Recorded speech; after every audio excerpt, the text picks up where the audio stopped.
Welcome, everyone, to our speaker series tonight, and I'm turning this over to Virginia Meany to introduce our speaker. So I am very happy to introduce my friend, Diana Hwang, founder, executive director of the Asian American Women's Political Initiative.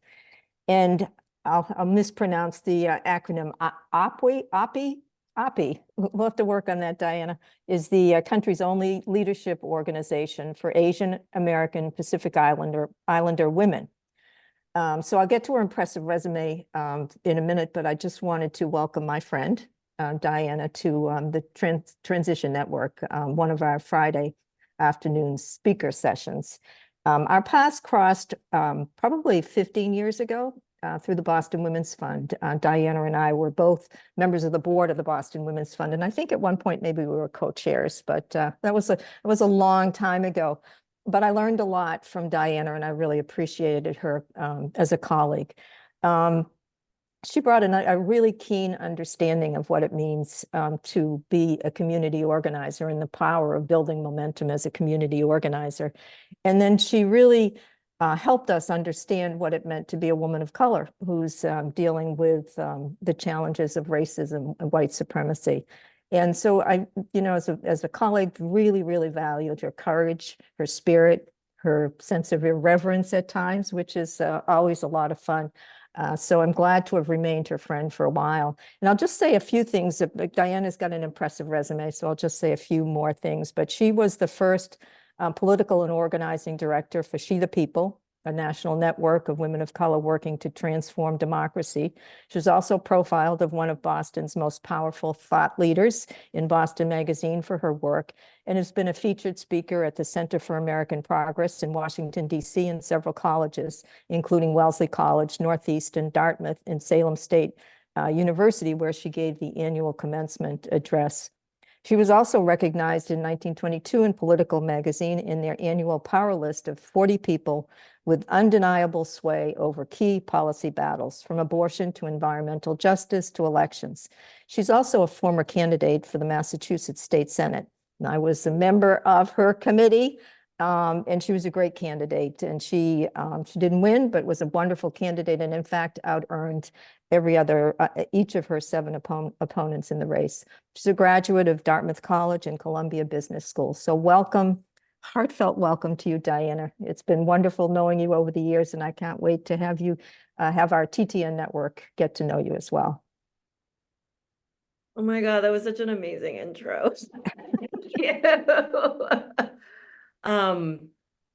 Yeah, we've been through some stuff, Virginia. So I just really appreciate the invitation, and thank y'all for joining on a Friday where it's like in between sunlight and sunset. So like thank you for joining. I was talking to Jenny and Virginia before this just about like how I want to do this, and I work best when it's more conversational, when it's like I'm not talking to you, where we're really just kind of sharing our stories and our experiences, and really kind of want to be as helpful and,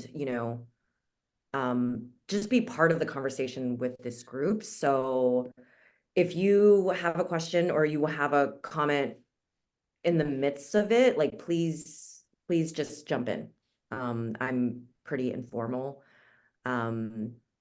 And just really appreciate the space that y'all have built, where you gather to kind of like really do the work, which is pretty rare. So whatever I can do to kind of contribute to that. I think I'm just going to tell you a little bit about my story, which is part of, my journey.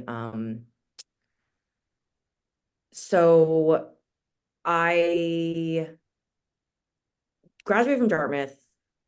Actually didn't really love Dartmouth. And found a job on Craigslist back when like you could find jobs on Craigslist. And the first job was as a state house aide at the Massachusetts State House. And I was really so excited. And I told my dad how excited I was. They both live in both my parents live in Texas. They're immigrants from Taiwan. And my dad was so worried about me, he almost started crying. And he said to me, "You'll never be one of them." And I think I understood, and I think I've always understood that that was his immigrant experience in this country. I remember being like a 5-year-old kid at the grocery store and being at the checkout counter and the clerk overcharging us for something. And my dad is like one of the smartest people you'll ever meet, but he's really good at math, right?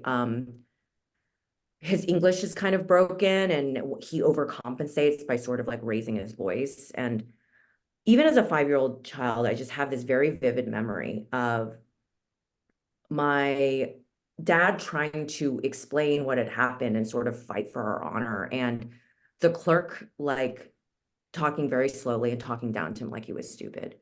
And even as a 5-year-old kid, I was so ashamed and embarrassed of what I was watching that I remember like I ran away because I just didn't want to see it. So fast forward, my first job out of college was at the Massachusetts State House, and I'm thinking, oh my God, Massachusetts is so progressive and forward.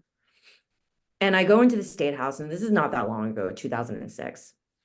I was one of the only Asian Americans in the entire building. There are 200 legislators. We have cities and towns in Massachusetts that are over a quarter Asian American. And in this building of incredible power and influence, Asian Americans were invisible, which meant ultimately our issues were invisible as well. And I think I realized then that that is what my dad felt, that is what he meant, and that when there aren't faces that look like yours, that the message really is that you don't belong. I worked at City Hall as a chief of staff, also was one of the only Asian Americans in that building. And I think I was trying to figure out how do you create change, right? How do you change this? How do you change the fact that it's not diverse? And I was like, you have to be deliberate about building the pipeline. And I'm 26 years old. I'm a little like, it's when like ignorance is a benefit. But I think really like I didn't have these big plans, but I was kind of like, you know what I can do? I can create what I wish I had had, which is an internship program with training, with mentoring, with some space to gather as a cohort, and really vent and complain, a safe space to just talk about what it's like to be in this space where no one looks like you. And one of the things that we were really clear about too is that, there are natural barriers to entry in these places of power, right? Like in order to intern at the State House, you almost have to be kind of independently wealthy because these are unpaid internships. So low income and immigrant API women, those are women who are on the ground, who really like are closest to what's going on in our communities. And those are the kinds of leaders we want, making our policy in there. So I went and recruited at community colleges and local colleges like UMass Boston. And the number of times these API women said to me, I don't feel qualified to apply to an internship, was just astounding to me. And I think even since then, every kind of iteration, every new phase of this organization, I've seen it at every stage, right? From, you see it in this internship component, but like even when we talk about women running for office, there is this saying that women have to be asked 7 times to run, right? Like you just see this level of unworthiness from the beginning to the end. And I think that really stuck with me as I started building what our alums actually affectionately called OPPI, because I named it. And of course, it has 5 words and no one can say all the 5 words. So, so we did that for a really long time. I will say that it was really hard to get people to pay attention or to invest in us. And it was like really discouraging. And for me, the way that I explained kind of the barriers for my organization was like, in order to even convince people that what I do matters, there's like 3 barriers to entry, right? First, I have to convince you that Asian Americans aren't all doctors, lawyers, and engineers, right? Which is like the prevailing narrative about us, right? And so I lose most people, all right? Like because I can't get them past that. If I can't get you past that, then I have to convince you that that Asian American women should be centered, right? I lose more people.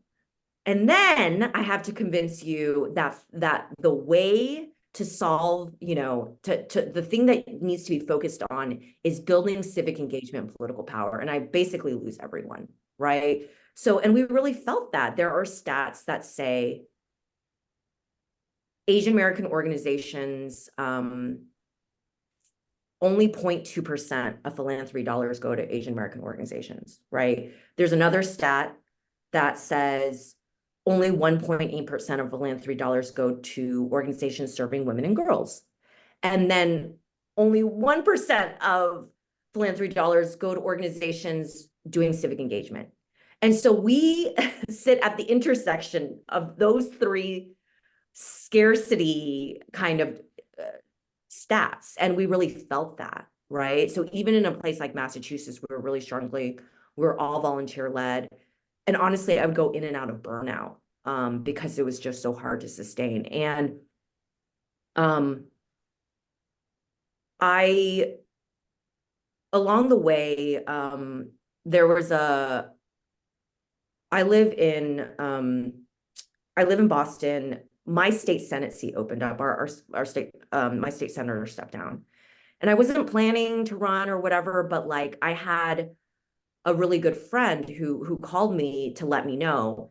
And he was like, Diana, like your state senator just stepped down.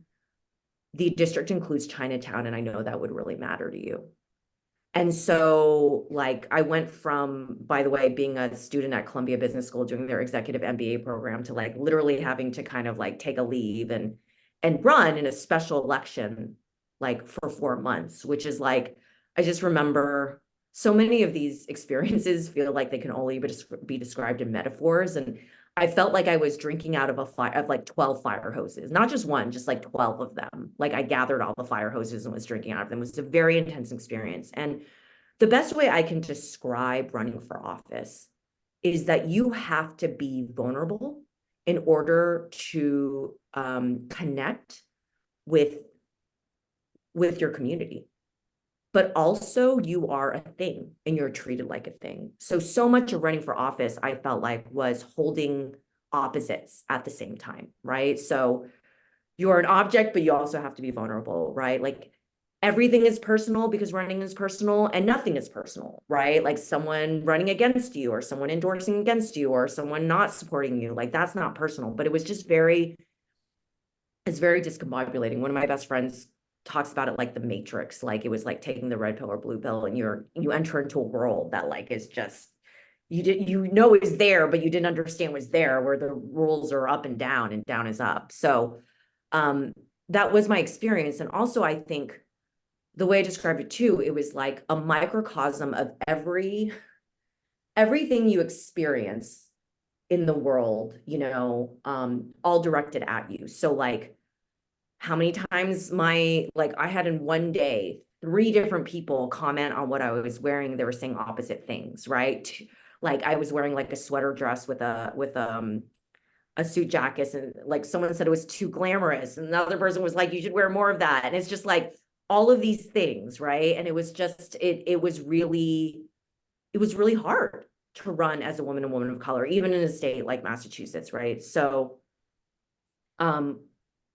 but I think for me, the real motivation was that at every level of government at that time, right? So from state rep to governor to president at the time, the district was represented by white men, including Chinatown. And I was like, I need to run just to, if nothing else, right? Just because that's bananas. And I will say, like, one of the things, and this is a story that every Asian American candidate, Asian American woman candidate I've talked to has the same story. And I, on election day, I was standing at the Chinatown polls, just, greeting voters. And I had a mom come up to me with her 7-year-old daughter. And she goes like, I came to vote for you because she told me to. And because her 7-year-old daughter told her to. And literally every Asian American woman candidate has a story of a little girl who comes up to her and says, you look like me. And I think that is the power of representation when we really talk about why is it so important. Something as simple as that, right? So I didn't win, but I won, if that makes any sense, right? Like it was just like towards a better, I felt more connected to my community. Like we really like talked about issues that mattered. So I left at some point to start to work on the national stage, but I came back after 2020. And this was like peak pandemic, right? We were in pandemic. Trump was using like incredibly xenophobic language to call it the Wuhan virus, all of these things, right? And there was just like persistent and peak anti-Asian hate and violence going on. And then the Georgia mass shooting of 6 Asian women happened in 2021.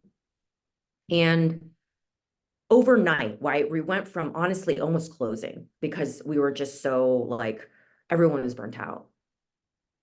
Overnight, we got over 1,000 $1 to $2 donations like coming in. Like my email was pinging every minute with another donation that was coming in. It was the first time in my lifetime that there was actually a public consciousness that Asian American women experience discrimination, and that all of these things that I had swept aside as microaggressions or like, things that, just suffer and bear it, that there are real repercussions. There are real repercussions to Asian Americans always being seen as foreign. There are repercussions to Asian American women being over-sexualized. And, I also in that kind of time realized, I think that I'd been gaslit my entire life, right? Like I have a graduate degree and I never had the opportunity to really learn about Asian American history. And I had to self-teach during that time that before even the Chinese Exclusion Act, there was something called the Page Act that literally banned Chinese women from immigrating to this country because there was an assumption they were prostitutes.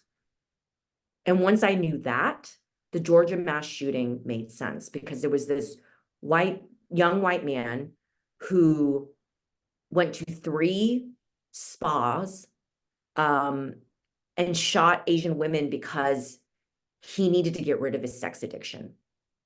And he blamed Asian women for that, right? And so once I understood the history, which I didn't know, I was like, okay, this is not a one-time incident. This is a historical trend that when it is useful for the narrative to be that Asian Americans are doctors, lawyers, and engineers, right? Mostly to pit us against other communities of color, that's the narrative. But when the country feels like it's under attack, we become the enemy very quickly. And that's what like I saw and felt during peak pandemic. So I had a donor at that time call me, and it's not like the story we like to tell, but I had a donor call and say, hey, I've done the landscape analysis and you're the only one in the entire country doing this work with Asian American women. I have money for you, but you have to go national. And I have been crying for 2 weeks. Okay. Like I'm like literally going through my own like mourning about what happened after the mass shooting. And I said, can you give me some time?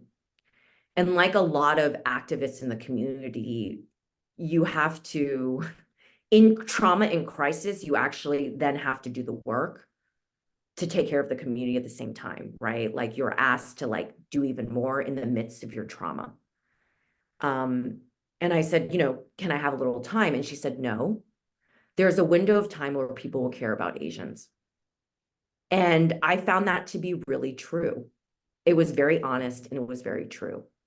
And so I spent the next couple of months really with one of the alums from my State House Fellowship program sitting at a fucking like coffee shop, mapping out how this would work, not knowing if it would work, but just hoping that it would, right? And like we did it. And part of the strategy was, in part, we expanded. We are operating in 3 states with a rapid expansion plan to expand to a new state every year. We're in Massachusetts, of course, we're in Pennsylvania, and we're in Georgia. And these are states where we are the fastest growing population and also where our votes can make the difference in any election. So what we came up with was really, again, very similar to kind of my, you know, I think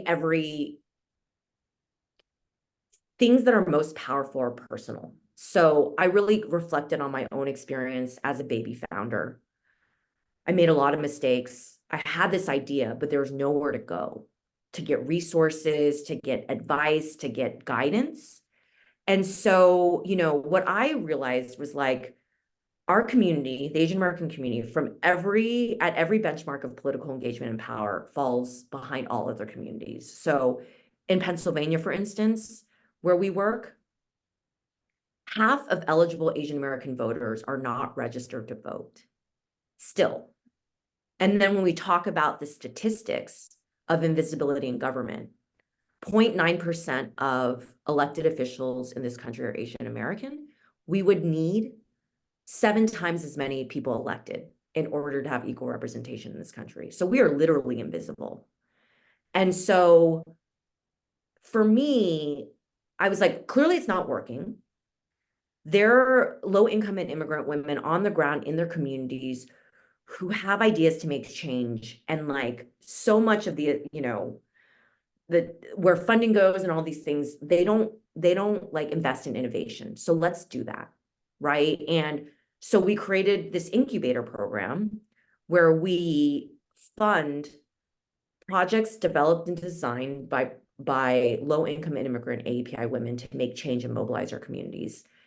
We give them $10,000 and then we spend 6 months doing trainings, pairing them with mentors. And at this point, having done 2 years, through their projects and through some of these partnerships we've had with on the ground local organizations, we've activated and mobilized over 25,000 APIs in these 3 states. And it's been really incredible, you know, like we've had a lot of kind of recognition, right? Year 2, we were like named one of the 40 most powerful players in politics shaping race and culture and policy alongside like Supreme Court Justice Ketanji Brown Jackson and Vice President Kamala Harris. And it was incredible, but I think more than anything, what we're most proud of, I think, is we're creating a space, like a real space where API women can be seen, held, and accepted as they are. We just came out of an orientation weekend where these incredible women shared their stories.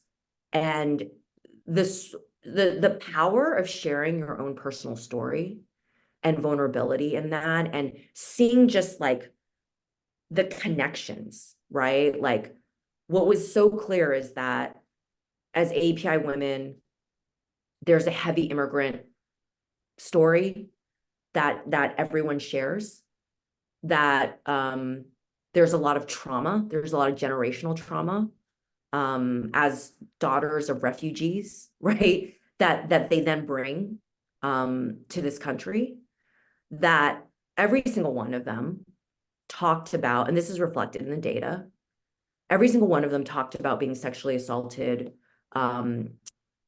physically assaulted, or, you know, in a domestic violence situation. And that's why having a space for API women is different. And you all know, being in a space just with women feels different, right? You can talk about things that others don't understand. And so kind of building that community and that place to be seen is, I think, fundamentally what we're doing, while also building political power. So, okay, I tried not to be all talk, but I did. So if anyone has, I don't know, any questions or any like thoughts, I really do want to make a conversation. I Yeah. just wanted to, you had mentioned when we talked earlier that one of your challenges was getting your own people to believe. Because the things being said or perceived, or the tropes about Asian American women, were things that they believed were so. Can you expand on that a bit?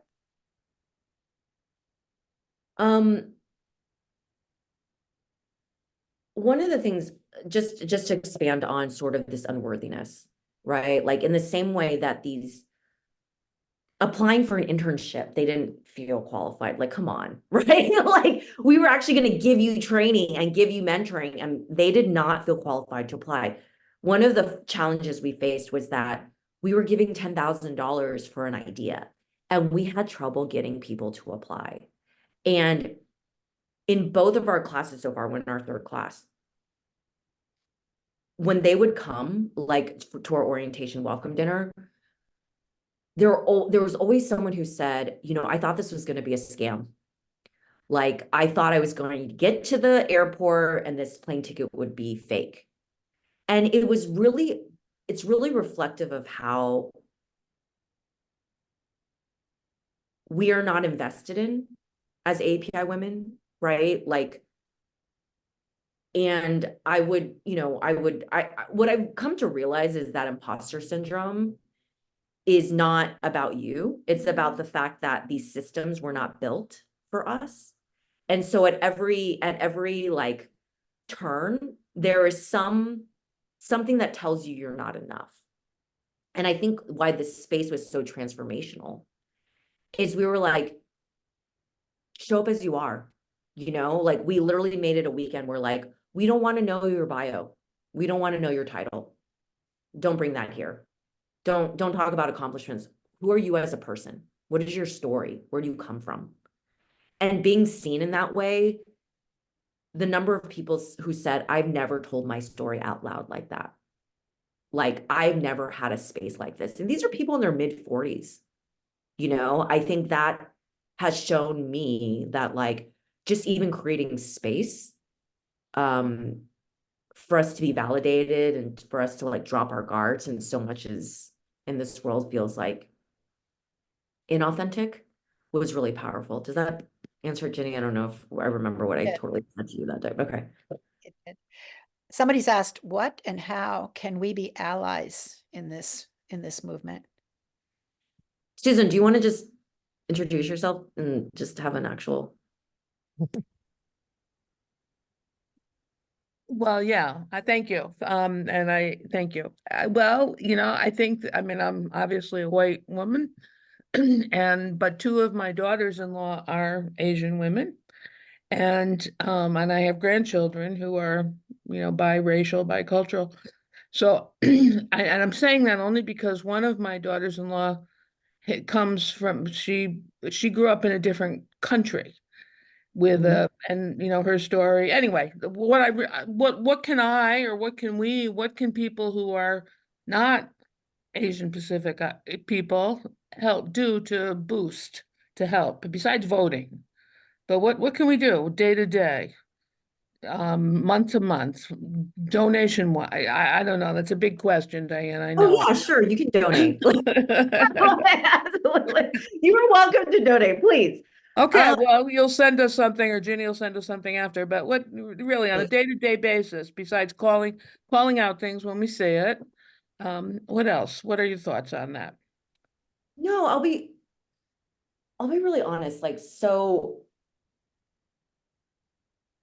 some of it is just like really having real proximity to women of color in your own lives, right? Like not to tokenize her here, but my best friend is a white woman who is calling me now, and I have to tell her I'm not available. And I complain to her on a daily basis about some of these things, and I'm always so heartened, and I feel lucky because like she really provides a space for me to vent, right? Because so much of this I have to hold. And sometimes she even reflects back to me, like, well, I'll be writing a grant proposal and it'll be like, what's the biggest challenge you face? And I was like, fundraising. She's like, no, that's incorrect. The biggest challenge you face is, creating a space for like marginalized women to actually heal while also building political power. And I was like, oh my God, like she really was listening to me, and she was able to crystallize something that I can't always see myself. Like, when I talked to her, she's like, Dana, like, honestly, like the things that you face are things that I don't have to face. She also started and runs a political nonprofit. And she's like, only women of color organizations have to face this. And I was like, oh, wow. Like she gives me real validation in a different sort of way. And, I talked to her sometimes. I was like, how are you just so like, how do you just get it? And she's like, I listen, and like, she's also, she's married to a Latino like immigrant. And so I think she lives it, she sees it. And I come to her in a lot of confidence, like, and she's like, she has been on this journey with me. And so I do think really it's about being in real relationship with diverse women of color, and observing and all of these things. Like I think that I will just say this, it's like, it's hard for all of us, right? Like I'm an API woman, but so I'll just be honest that like, not this last week, but the week before was actually a bananas week for me, because we actually have, for the first time in our cohort, a multiracial Black and Asian woman, right? And one of the fellows came to us and said during orientation, another fellow made an anti-Black comment. And I cleared the schedule. We were on the phone as a team every single day, right? Like really we had an urgency to deal with it. And we really thought through what our values were as an organization: social justice, solidarity, and love, and radical love, right? And how to deal with this. And ultimately, I think we decided as a team, but really I did, right, that we were going to let this fellow go from the program. And I had a conversation with her for over an hour.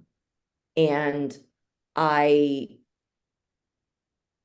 said to me, she's like, I really need this space. And it like broke my heart. Okay. Because I'm letting this woman go. But I think, and I was trying to be really honest and transparent with her, but, I was like, look, I still want to support you in your leadership. And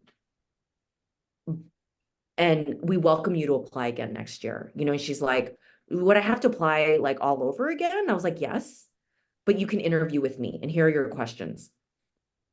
What are your reflections on what happened? And what did you do to grow from it? I'm just giving you the questions right now that you will answer in a year, and like, we all go through this journey, right? And I even admitted to her, like, when I was a freshman in college, I did something similar and I didn't understand what was going on. And like, I've come a long way, but it's been a journey, right? And so I don't necessarily have like a concrete steps, right? But it is about just really listening and learning and taking it upon yourself to learn. Because one of the, we had a cohort meeting this weekend, and one of our our values, I was like, we have to be transparent about what happened. So we created space to let them know. I walked them through my thought process. I was like, look, we wanted to set her up for success.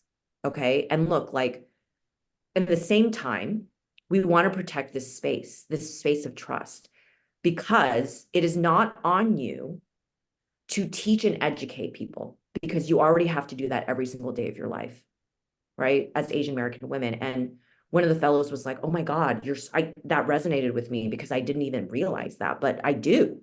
I have to educate and teach people about Asian Americans every day, you know? And I was like, yes. So in this space, we don't do that. You can show up as you are, and that is not your burden, you know? And I think ultimately that's, I think, you know, the journey even we went on like, how do we show up in solidarity, right? Particularly with this woman who's Black and Asian, right? And, you know, when I talked to her, it broke my heart, because I just let her know that a fellow came to me and she goes, thanks for reaching out. To be honest, I mentally prepared myself for something like this.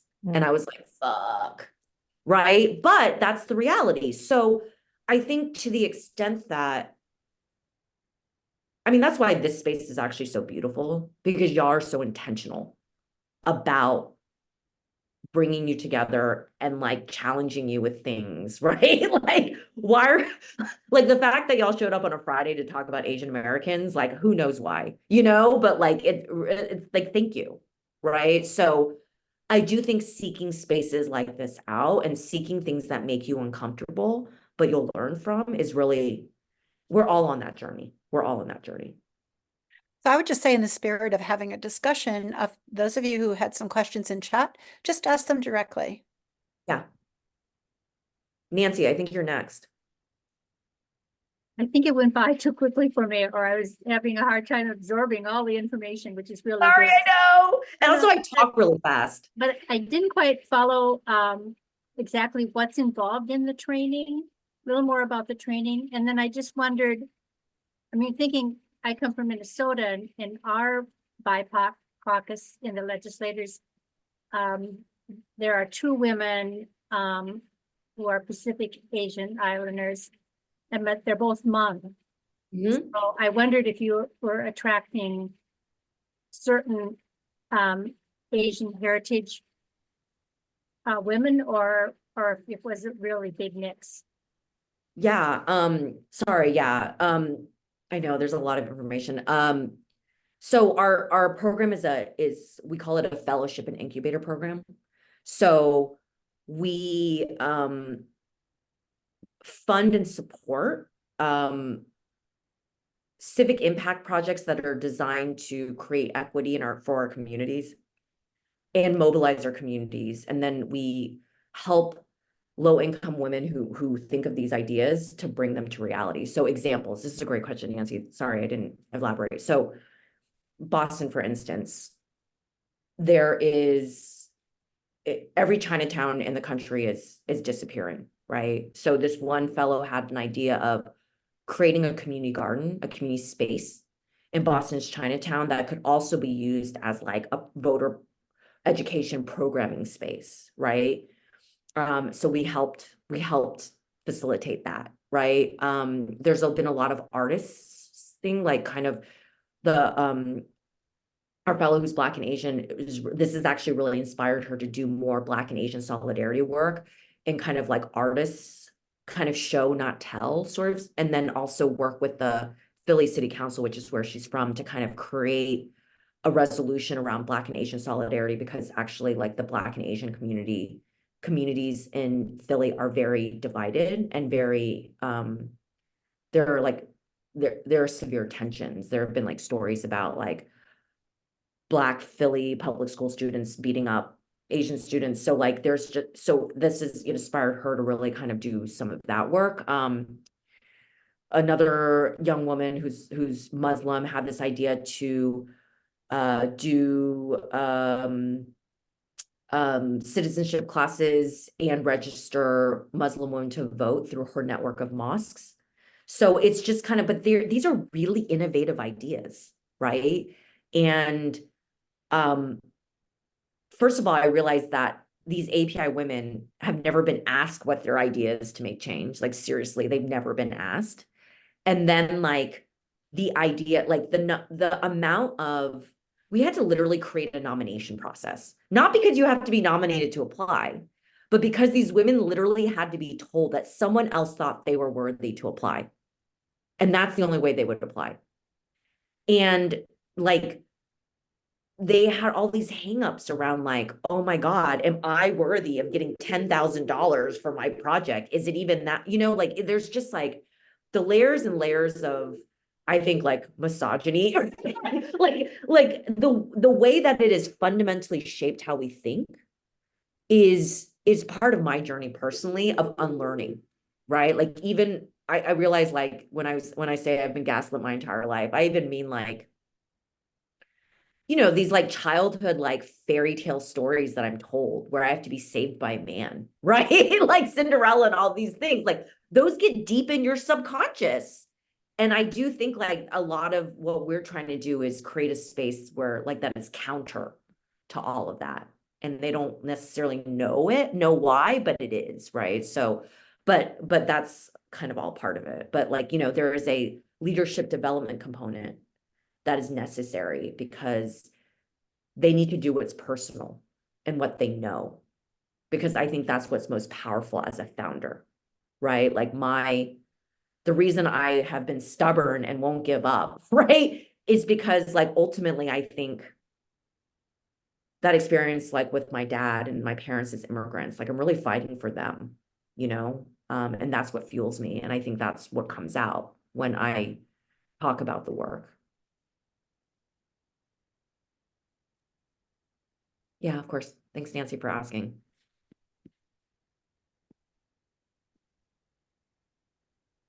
Marian, I think you're next.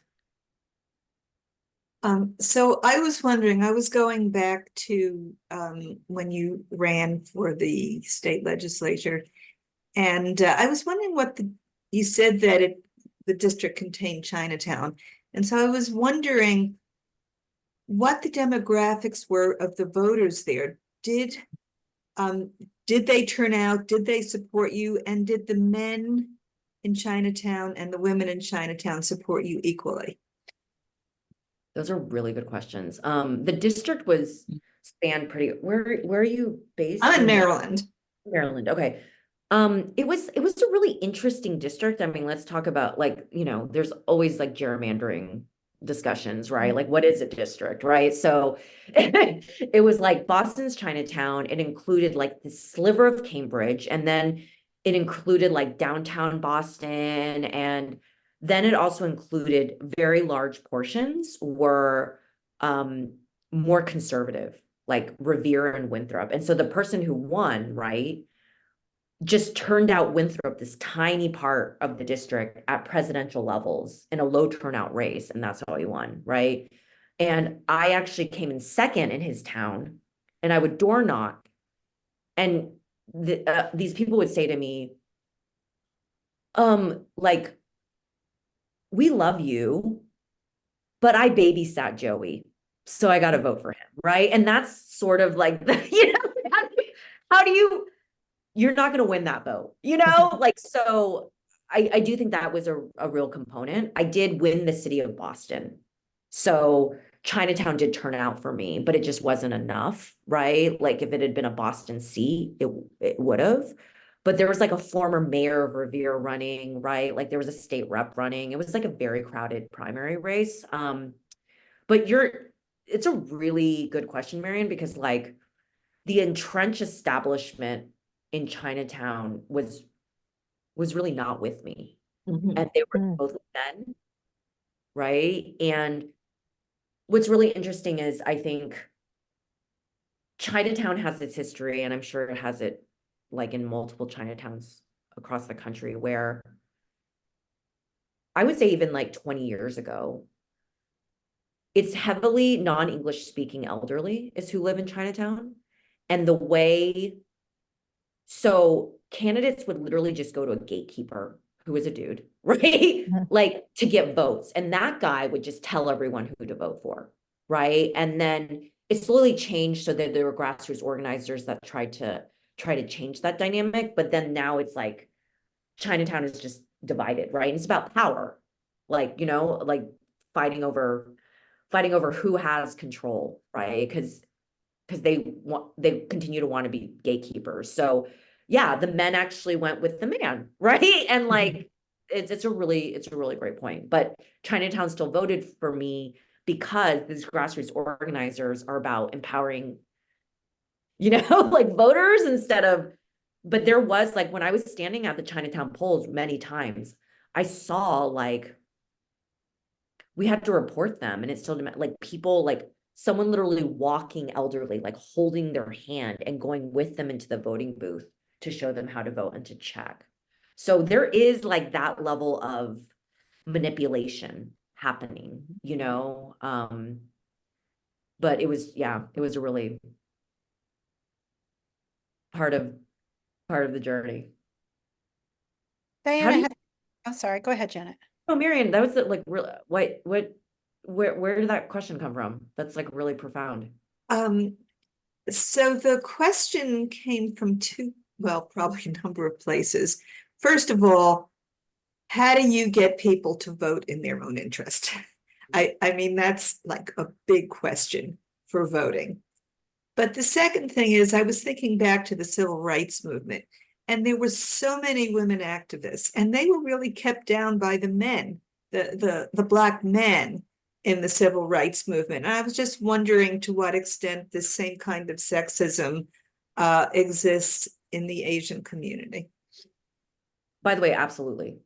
Right, absolutely. And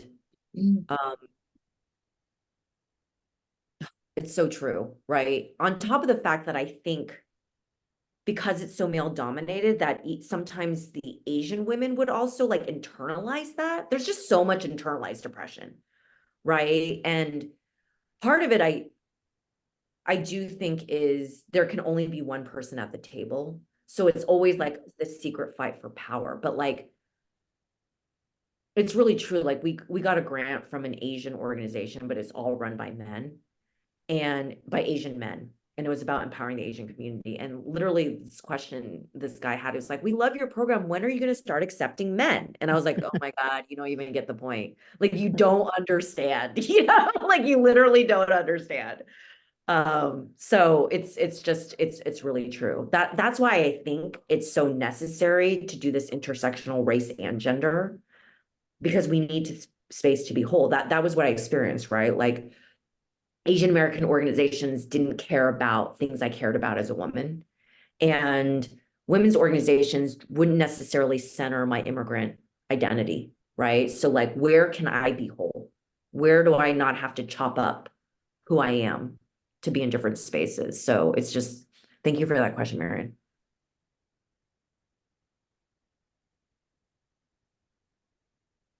I think Janet. Okay, so thank you for being here, Diana. My question is whether you are seeing any programs emerge where you're working involving creating space for students. I think a lot about students and communities in public schools where there are organizations limiting learning, history and differences and so forth and so on. And there goes my buzzer. So I'm curious, and I think about how are those students feeling as they have become aware of what's going on. It's happening.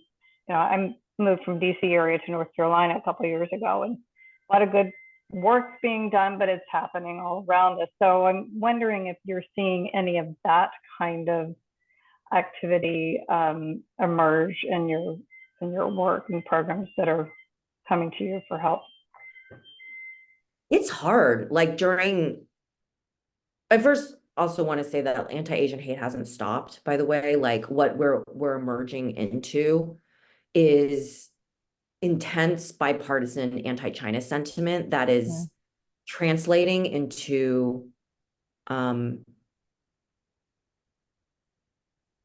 a real bias, right, and discrimination against Asian Americans. So like 33 states have legislative proposals to ban non-citizen Chinese immigrants from owning land, including, it was passed in Florida. So we're part of a lawsuit to fight that.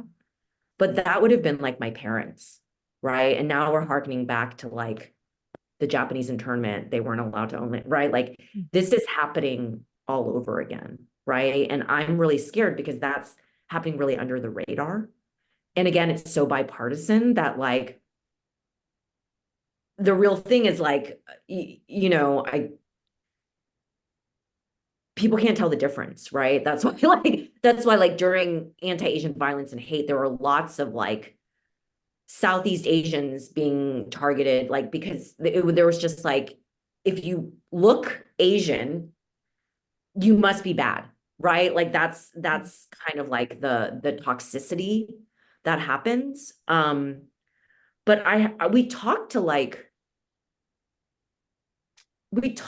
teachers in the Boston public school system, and they were complaining about like part of the problem was that it wasn't being even spoken about. And that's what I felt too, actually, when the Georgia mass shooting happened, that like no one was talking about it. Only my Asian friends were talking about it. It was literally like no one even thought that it wasn't like I would be affected by it. And that was like what these Asian American Boston public schools teachers were feeling. They're like, we should address this. And all the teachers was like, no, it's not important. Right. So I do think, again, I think for me, it's that, again, if you think all Asians are doctors, lawyers, and engineers, then you don't feel the need to address discrimination because they don't actually suffer discrimination, right? Like it's just so layered, right? And so for me, number one, I realized that, first of all, women of color organizations can't just have one mission, they have to have like 12. And one of them is narrative. You have to challenge narrative, right? To really talk about these injustices that are happening.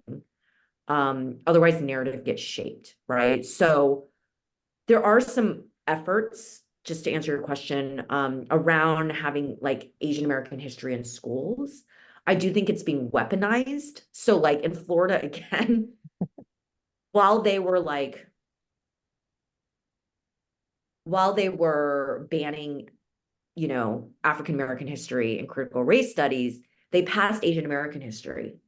And I was like, wow, that is like a brilliant way to divide our communities. You know what I'm saying? So like it's just so complicated, right? And look, I don't want Asian American history on its own. Right? Like if we get Asian American history without African American history, then that's literally not the point, right? It's about critical race theory, like an actual lens, a racial lens, right, on our history and just context. So there are movements around that. It's slow going. I also realized I didn't answer your question around, Nancy, around your question around with ethnicities. So we are very deliberate about having to build bridges, not only across communities of color, right, in our solidarity work, but within our communities, right? Because like part of the challenge and part of the reason I think we don't have a lot of power as Asian Americans is because like we're heavily immigrant. We don't share a language, unlike the Latino population, right? And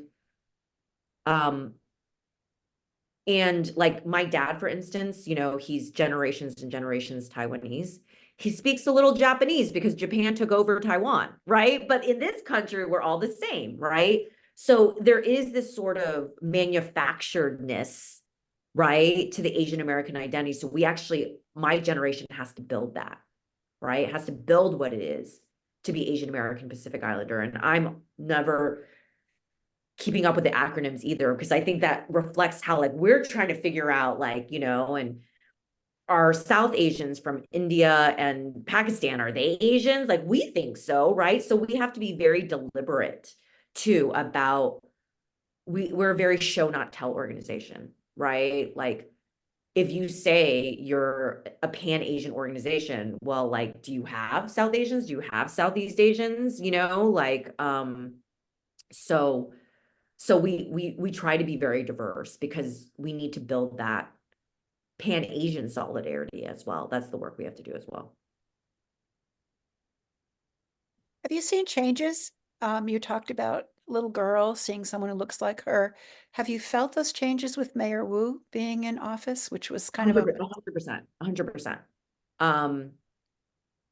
But she's still like few and far between, you know, like she's just one, right? But like Boston, Asian girls in Boston for sure, right? Like that's my mayor. So I do think, but I think the reason we talk about representation, right? Because like at the end of the day, I think what we dream of is not only like representation, but also representation that really reflects our community's values, right? And like what our communities need and want, right? But I think we talk about basic representation because that doesn't even exist, right? Like we're not even at 1% of elected officials in this country, right? So I do think there's change, but I think we have to be, it's not just going to happen, right? We have to identify the barriers and then actively address them, right? So I think we're trying to do that in multiple ways. Diana, quick question on your organization, which is a wonderful organization, and this has been a wonderful discussion of really understanding the complexity of, you know, the world that we're living in and the toxicity and the impact it has on people. But I'm wondering about the opportunity for API to grow. You know, you're in 3 states. Georgia must be a completely different story as well, given everything that's going on. But what's the philanthropic landscape look like for you, and kind of what's the messaging? And I'm thinking maybe we can help with some of that messaging as well in the worlds that we deal with. Yeah, I mean, I would love your input on, because, you know, like I think the thing I'm struggling with is like, we're at this in-between phase, right? Where we went from like literally nothing, this local volunteer-led org to something, and now we're trying to take it to the next level, but we don't have sort of the urgency of a crisis, of like a public consciousness crisis, right? Like I think during the pandemic, people really understood, oh, there's a lot of like anti-Asian violence, right? Media was covering it, you know, the Georgia mass shooting, but like, you know, we are traditionally underfunded as Asian American organizations. 0.2% of philanthropy dollars go to us. So I'm struggling with like how do we go to the next level to build sustainably, right? Because we want to expand to other states. We actually want to expand to North Carolina next, and some of these other states, right? But like I'm not clear on how to like talk about it so that people understand. Because I'll be honest, like our donors are diverse. Most of them are not Asian American, actually. And I think honestly, most of them are white women who understand the importance of representation, right? Like I don't have to explain like why it's important, you know, to have a space where you build power for women, right? And that we're the only ones. But I'm worried about that, right? Like that people will be like, oh, it's not important anymore, especially because we're not in a clear crisis.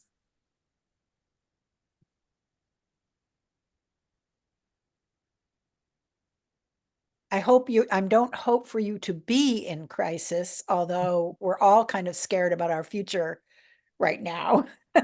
But I do realize the way that people respond to a situation like that, and how short-lived that attention can be, because we're distracted by so many other things. So it is a challenge, but certainly people thinking about where they could put their money other than traditional places is certainly something worth getting on the radar. There are so many important causes, especially around women. I think also from a foundation standpoint, they've traditionally acted as gatekeepers, right? Who's making those decisions? They're not necessarily people looking like you or even like us. So, you know, how do you kind of break through those barriers? Because you're talking about, you know, a real community need and real value. Yeah, that's always been like it has always felt so frustrating working with foundations because it's like they move slow, right? It, you know, they dictate what is a priority when it really should be the other way around. I mean, it is why I love Boston Women's Fund, right? Like, so then it ends up these groups chasing what the foundations say are the priority, right? When you're like, wait, that's actually like not a good idea, right? But like, we're just trying to survive, right? So it has been really challenging. And you know, foundations will give you money for 1 year, and then you start all over again the next year, right? I mean, like you have seen this, right? Like a lot of nonprofits are laying off staff right now because they thought money was going to come in that hasn't, you know, and so that landscape has been really scary, right? Like Fair Fight, Stacey Abrams station laid off almost like 3/4 of her staff. Like it's a lot of these like democracy orgs in a time when we need them the most. So I just like don't know what is going on, right? And like what, for me, I'm just like, why is there this retraction even of funding? And what does the messaging have to be around that to reach people? Tough questions. Well, I have to say this time flew by. This was so engaging. I don't want to cut us off if anyone has a final question, but I want to just take the time to thank you, Diana, for such a engaging and insightful discussion that I think we all learned some things from. And to Susan's comment, we will, I'd love to get information from you about, you know, how we can spread word, where and how we can donate and share it with everyone here, and others. So feel free to spread it along when you get it, everybody. So any final questions or comments anyone would like to make to Diana? Ellen? Yeah, and this is a little off the beaten track, but I just finished reading a book called A Man of Two Faces, which was written by the gentleman who won the Pulitzer Prize for the book, The Sympathizer. I will not pronounce his name correctly. He's Vietnamese. His name is Viet Thanh Nguyen. It is the most powerful book I have ever read about the immigrant experience. And when you talk, Diana, about generational trauma, that's his theme, that he is a man of two faces and what it's like to go through life that way. So it's not quite connected to what you're doing, but I send it out because literally it like opened my mind in a way that hadn't been opened before. So I thought I'd share it. I would actually say it is connected. Like you can't understand the Asian American experience and what the barriers are if you don't understand the generational trauma that is carried. Like we were like sharing our stories, one of the South Asian, Indian and Malaysian, she would talk about just from her own experience that like her dad growing up, his parents would come in, her grandparents would come into his room and lay on top of him in case there were bombs that came in, right, to protect him. And as a result, for her being a daughter of, you know, someone who went through that kind of like trauma, she was not really allowed to say the things she needed or she felt because it just didn't matter, right? Because it's like survival. So now she's like, you know, she's running for office. Our Pennsylvania state director is a candidate in Pennsylvania, and she's incredible.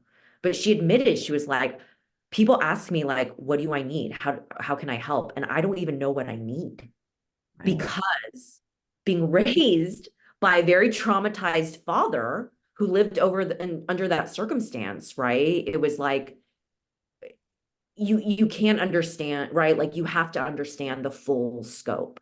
And I think it is actually really, it's really critical. So thank you for bringing that up. Karen, last question? You're muted. Karen, you're muted. Karen, you're muted. Ellen, I read that book and it is haunting. I just want you to know, and maybe you'd like to talk to us. We have a group of women in the New York City chapter who are studying the Asian American experience. And the book that we're reading is The Making of an Asian American, which is, have you heard of it? Yeah. So one of the things we do is we buy books from Asian American women authors. Again, everything's like themed, and give them Right. to our fellows because they have never read some of these books. Right. So I do think like some of these readings are, and I can send along like a reading list of some of Mm. these. Yeah, because that really, I mean, it starts from the very beginning Yeah. and goes up to current times, and it's devastating. It's devastating. And if anyone really wants to get more into this, it's really a how would you call it? It's just such a comprehensive book on the experience of the Asian American and all the different, she goes by the different areas, the Chinese, the Japanese, the Korean, the Southeast Asians, the Filipinos, and Anita's part of that. So I just wanted to mention that to you because we are working Yeah. on that. So we look forward to getting more of your materials. Yeah, absolutely. No, I recognize how special this group is, which is why I'm like very honored to be here. We're so honored to have Yeah. had you. So we thank you again for being here, and I thank all of you for coming, and for Virginia for bringing Diana to us. So have a wonderful weekend, and thank you everyone for coming. We'll follow up with more information. Thanks, Have a Diana. good night. Wonderful job.